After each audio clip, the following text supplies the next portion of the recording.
வணக்கம். தந்தையின் பாட்காஸ்ட் செய்திகளை வாசிப்பது கவிதா சுந்தர். முதலில் தலைப்புச் செய்திகள். மக்களவைத் தேர்தலில் தமிழ்நாட்டில் மொத்தம் 69.72% வாக்குகள் பதிவு. அதிகாரப்பூர்வ அறிவிப்பை வெளியிட்டது இந்திய தேர்தல் ஆணையம். காங்கிரஸால் ஒருபோதும் வலிமையான இந்தியாவை உருவாக்க முடியாது. ராஜஸ்தான் மாநிலம் ஜலோரியில் நடந்த தேர்தல் பிரச்சார பொதுக்கூட்டத்தில் பிரதமர் மோடி பேச்சு. உலகின் சக்தி வாய்ந்த தலைவராக பிரதமர் மோடி இருந்தால் வேலையில்லா திண்டாட்டத்தை குறைக்காதது ஏன்? காங்கிரஸ் பொதுச் செயலாளர் பிரியங்கா காந்தி கேள்வி. கேரள அரசின் சாதனைகளை பிரதமர் மோடி பொய்களால் மூடி மறைக்க முயற்சி செய்கிறார். முதலமைச்சர் பினராயி விஜயன் குற்றச்சாட்டு. நடிகர் சூரியின் வாக்குரிமை நீக்கப்பட்டது குறித்து சிறப்பு விசாரணை அமைத்து கண்டறியப்படும். சென்னை மாநகராட்சி ஆணையர் ராதாகிருஷ்ணன் தகவல். விடுமுறை முடிந்து சொந்த ஊர்களில் இருந்து சென்னை திரும்பிய மக்கள். சுங்கச்சாவடிகளில் வாகனங்கள் அணிவகுத்து நின்றதால் போக்குவரத்து நெரிசல். சித்திரை திருவிழாவை முன்னிட்டு அழகர் மலையிலிருந்து மதுரை நோக்கி புறப்பட்டார் கள்ளழகர். இன்று அழகரை பக்தர்கள் எதிர்கொண்டு அழைக்கும் எதிர் சேவை நிகழ்ச்சி. தமிழகத்தின் உள் மாவட்டங்களில் அடுத்த 5 நாட்களுக்கு வெப்பநிலை அதிகரிக்கும். இயல்பை விட 2 முதல் 3 டிகிரி வரை உயரும் என சென்னை வானிலை ஆய்வு மையம் தகவல். கர்நாடக மாநிலம் உத்தரகன்னடா மாவட்டத்தில் ஆற்றில் மூழ்கி ஒரே குடும்பத்தைச் சேர்ந்த 6 பேர் உயிரிழப்பு. விடுமுறையை கொண்டாட காளி ஆற்றில் குளித்தபோது விபரீதம். இலங்கையின் பதுளை மாவட்டத்தில் நடந்த கார் பந்தயத்தில் பார்வையாளர் பகுதிக்குள் புகுந்த கார். எதிர்பாராமல் நிகழ்ந்த விபத்தில் 6 பேர் பலி, 21 பேர் காயமடைந்துள்ளதாக தகவல். ஐபிஎல் தொடரில் நேற்று பெங்களூரு அணிக்கு எதிரான ஆட்டத்தில் கொல்கத்தா த்ரில் வெற்றி. மற்றொரு போட்டியில் பஞ்சாப் அணியை 3 விக்கெட் வித்தியாசத்தில் வீழ்த்தியது குஜராத். ஐபிஎல் தொடரில் இன்றைய லீக் போட்டியில் ராஜஸ்தான் மும்பை அணிகள் பலப்பரீட்சை. ஜெய்ப்பூர் மைதானத்தில் இரவு 7:30 மணிக்கு போட்டி ஆரம்பம். இனி விரிவான செய்திகள். தமிழகத்தில் நடந்த மக்களவைத் தேர்தலில் 69.72% வாக்குகள் பதிவாகியுள்ளது. இது தொடர்பான அதிகாரப்பூர்வ அறிவிப்பை இந்திய தேர்தல் ஆணையம் வெளியிட்டுள்ளது. 19ஆம் தேதி வாக்குப்பதிவு அன்று முதலில் ஏறியிருந்த வாக்கு சதவீதம் நள்ளிரவு அறிவிக்கப்பட்டபோது 3% அளவுக்கு இறங்கியிருந்தது. ஏன் இந்த வித்தியாசம் என பேசுபொருளான நிலையில் தற்போது இந்திய தேர்தல் ஆணையம் 69.72% வாக்குகள் பதிவானதாக தெரிவித்துள்ளது. தொகுதி வாரியாக பதிவான வாக்கு சதவீத விவரங்களையும் வெளியிட்டுள்ளது. இந்திய தேர்தல் ஆணையம் ஆண்டுதோறும் வெளியிடும் வாக்காளர் பட்டியலில் தங்களது பெயர் இருக்கிறதா என்பதை பொதுமக்கள் ஆன்லைனில் சரிபார்த்துக் கொள்ள வேண்டும் என்று சென்னை மாநகராட்சி ஆணையர் ராதாகிருஷ்ணன் தெரிவித்துள்ளார். திட்டமிட்டபடி சிலருக்கு வாக்குரிமை ரத்து செய்யப்பட்டதாக புகார் எழும் நிலையில் அது தொடர்பாக மாநில தேர்தல் அதிகாரியுடன் கலந்து பேசி அதற்கு தேவையான சிறப்பு விசாரணை மேற்கொள்ளப்படும் என்றும் அவர் கூறியுள்ளார். அதேநேரம் நடிகர் சூரியின் வாக்குரிமை எப்படி நீக்கப்பட்டது என்பது குறித்தும் சிறப்பு விசாரணை அமைத்து கண்டறியப்படும் என்று ராதாகிருஷ்ணன் குறிப்பிட்டுள்ளார். மக்களவைத் தேர்தலுக்காக ஓட்டு போட சொந்த ஊருக்கு சென்றவர்கள் நேற்று சென்னை திரும்பியதால் கடும் போக்குவரத்து நெரிசல் ஏற்பட்டது. செங்கல்பட்டு அடுத்த பரனூர் சுங்கச்சாவடியில் 2 கிலோமீட்டர் தூரத்திற்கு வாகனங்கள் அணிவகுத்து நின்றன. மேலும் சிங்கப்பெருமாள் கோவில், வண்டலூர், பெருங்களத்தூர், தாம்பரம் உள்ளிட்ட சென்னையின் புறநகர் பகுதிகளிலும் போக்குவரத்து நெரிசல் ஏற்பட்டது. காங்கிரஸால் ஒருபோதும் வலிமையான இந்தியாவை உருவாக்க முடியாது என்று பிரதமர் மோடி தெரிவித்துள்ளார். ராஜஸ்தான் மாநிலம் ஜலோரியில் நடந்த தேர்தல் பிரச்சார பொதுக்கூட்டத்தில் பேசிய அவர், உலகின் 3வது பெரிய பொருளாதார சக்தியாக இந்தியாவை உருவாக்க வேண்டும் என்று தெரிவித்தார். ஒரு சந்தர்ப்பவாத கூட்டணியை எதிரணியினர் உருவாக்கியுள்ளதாகவும் அதன் காத்தாடி பறக்கும் முன்பே துண்டிக்கப்பட்டுவிட்டதாகவும் பிரதமர் மோடி விமர்சித்தார். மேலும் காங்கிரஸ் தான் சொந்த பந்தம், ஊழல் என்ற கரையான்களை பரப்பி நாட்டையே குழி தோண்டி புதைத்துவிட்டதாகவும் பிரதமர் மோடி குற்றம் சாட்டினார். உலகின் சக்தி வாய்ந்த தலைவராக பிரதமர் மோடி இருந்தால் ஏன் வேலையில்லா திண்டாட்டத்தை குறைக்கவில்லை, பணவீக்கத்தை கட்டுப்படுத்தவில்லை என்று பிரியங்கா காந்தி கேள்வி எழுப்பியுள்ளார். சத்தீஸ்கர் மாநிலம் கான்கேரில் வேட்பாளரை ஆதரித்து பிரச்சாரம் செய்த அவர், பாஜக தலைமையிலான மத்திய அரசு அரசியலமைப்பை மாற்றி மக்களின் உரிமைகளை குறைக்க விரும்புகிறது என குற்றம் சாட்டினார்.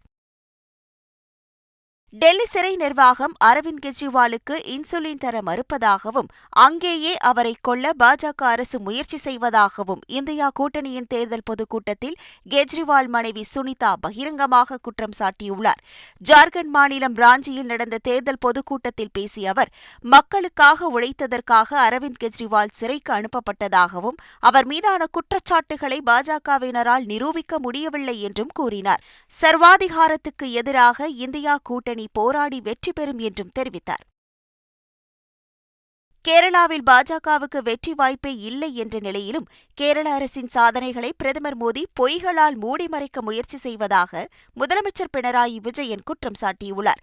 தேர்தல் பிரச்சாரத்திற்கு மத்தியில் காசர்கோட்டில் செய்தியாளர்களை சந்தித்த முதலமைச்சர் பினராயி விஜயன், கேரளாவுக்கு எதிராக பேசும்போது பிரதமர் மோடியும் ராகுல் காந்தியும் ஒரே குரல் எழுப்புவதாக விமர்சனம் செய்தார். தூர்தர்ஷன் இலச்சினை நிறம் மாற்றப்பட்டதை கண்டித்து திமுக அறிக்கை வெளியிட்டுள்ளது.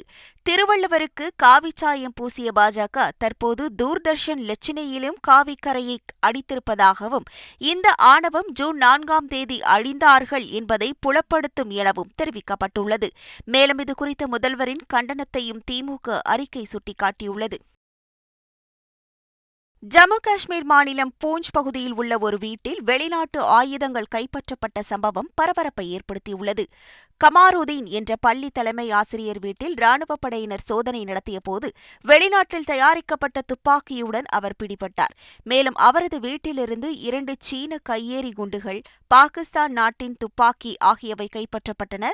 பூஞ்ச் பகுதியில் விரைவில் நாடாளுமன்ற தேர்தல் வாக்குப்பதிவு நடைபெறவுள்ள நிலையில் அதற்கு இடையூறு விளைவிக்க திட்டம் தீட்டப்பட்டுள்ளதா என்ற கோணத்தில் விசாரணை நடைபெற்று வருகிறது. மதுரை சித்திரை திருவிழாவில் இன்று கள்ளழகர் எதிர்சேவை நிகழ்ச்சி நடைபெறுகிறது. உலக புகழ்பெற்ற மதுரை மீனாட்சியம்மன் கோவில் சித்திரை திருவிழா கடந்த 12ஆம் தேதி கொடியேற்றத்துடன் துவங்கியது.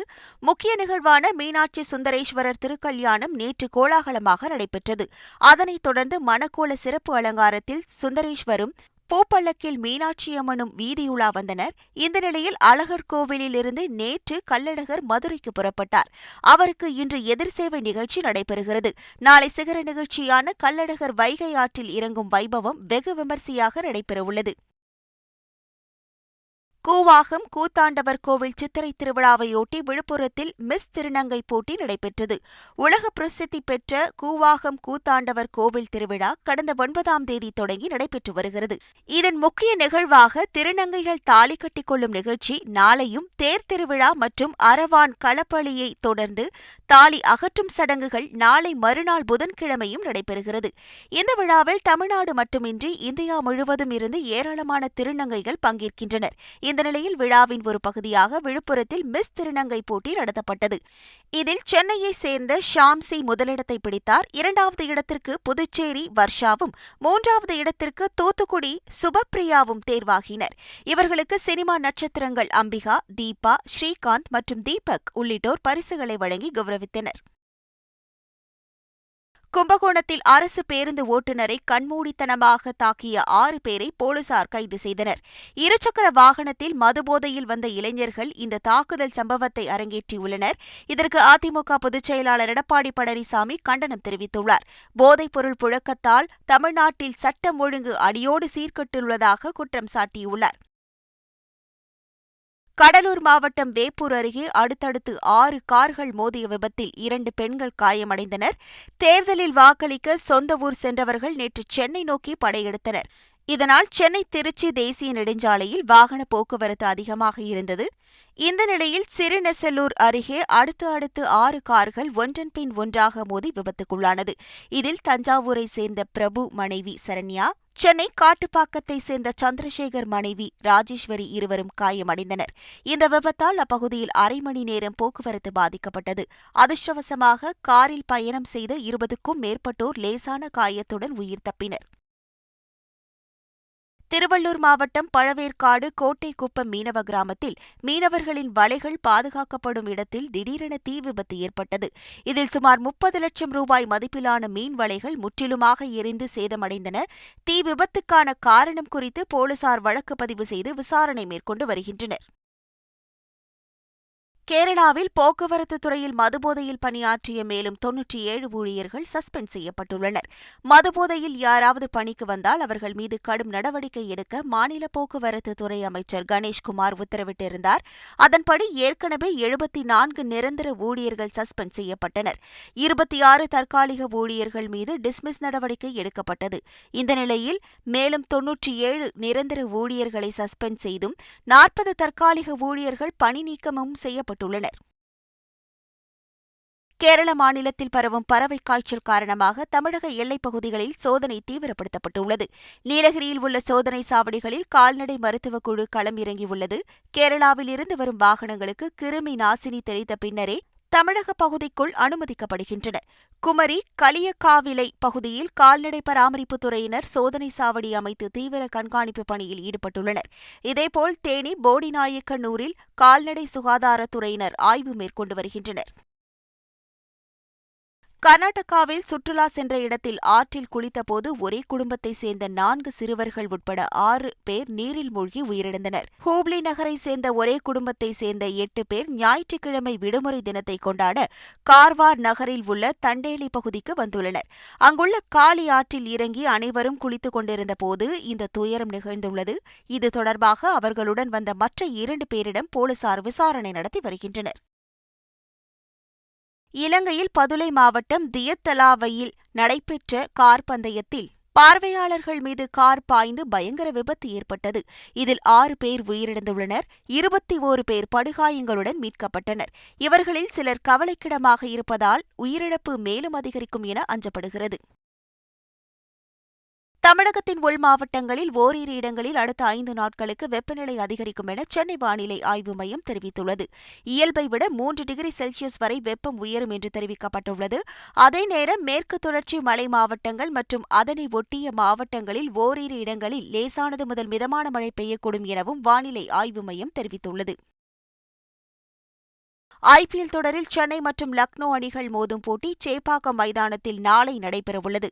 இதற்காக ருத்துராஜ் கெய்க்வாட் தலைமையிலான சென்னை அணி லக்னோவிலிருந்து விமானம் மூலமாக சென்னை வந்தடைந்தனர்.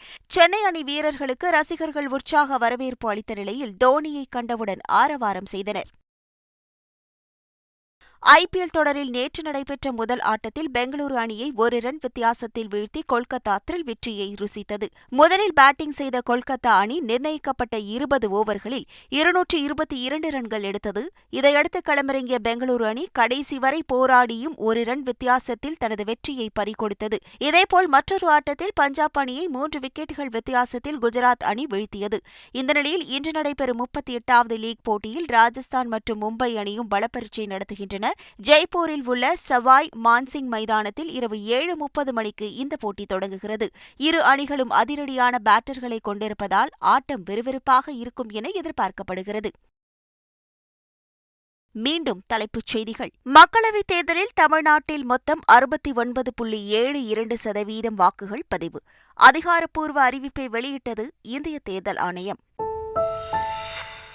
காங்கிரஸால் ஒருபோதும் வலிமையான இந்தியாவை உருவாக்க முடியாது. ராஜஸ்தான் மாநிலம் ஜலோரியில் நடந்த தேர்தல் பிரச்சார பொதுக்கூட்டத்தில் பிரதமர் மோடி பேச்சு. உலகின் சக்தி வாய்ந்த தலைவராக பிரதமர் மோடி இருந்தால் வேலையில்லா திண்டாட்டத்தை குறைக்காதது ஏன்? காங்கிரஸ் பொதுச் செயலாளர் பிரியங்கா காந்தி கேள்வி. கேரள அரசின் சாதனைகளை பிரதமர் மோடி பொய்களால் மூடி மறைக்க முயற்சி செய்கிறார். முதலமைச்சர் பினராயி விஜயன் குற்றச்சாட்டு. நடிகர் சூரியின் வாக்குரிமை நீக்கப்பட்டது குறித்து சிறப்பு விசாரணை அமைத்து கண்டறியப்படும். சென்னை மாநகராட்சி ஆணையர் ராதாகிருஷ்ணன் தகவல். விடுமுறை முடிந்து சொந்த ஊர்களிலிருந்து சென்னை திரும்பிய மக்கள். சுங்கச்சாவடிகளில் வாகனங்கள் அணிவகுத்து நின்றதால் போக்குவரத்து நெரிசல். சித்திரை திருவிழாவை முன்னிட்டு அழகர் மலையிலிருந்து மதுரை நோக்கி புறப்பட்டார் கள்ளழகர். இன்று அழகரை பக்தர்கள் எதிர்கொண்டு அழைக்கும் எதிர் சேவை நிகழ்ச்சி.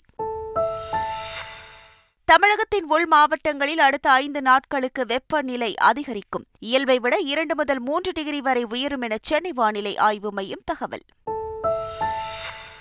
கர்நாடக மாநிலம் உத்தரகன்னடா மாவட்டத்தில் ஆற்றில் மூழ்கி ஒரே குடும்பத்தைச் சேர்ந்த 6 பேர் உயிரிழப்பு.